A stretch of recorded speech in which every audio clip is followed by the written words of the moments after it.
التقارير، وفي تقارير أخرى كشفت عنها وزارة الخزانة الأمريكية بيّنت حجم العلاقات القوية التي تجمع القاعدة بإيران.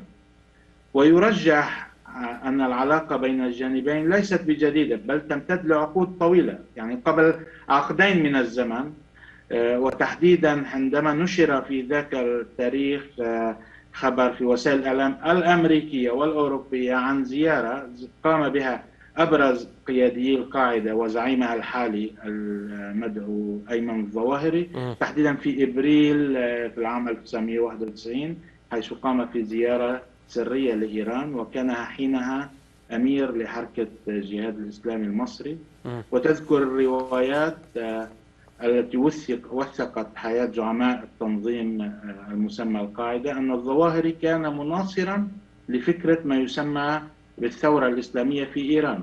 كذلك احتفى أتباع الخميني آنذاك باغتيال الرئيس المصري أنور السادات في العام 81 على يد خالد الإسلامبولي أحد أعضاء حركة الظواهري، وأطلقوا اسمه على أحد شوارع طهران آنذاك.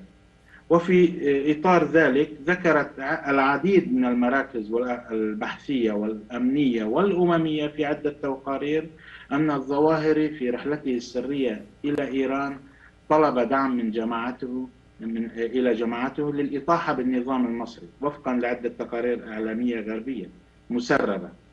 نظام حسني مبارك، نظام الرئيس الراحل حسني مبارك. صحيح.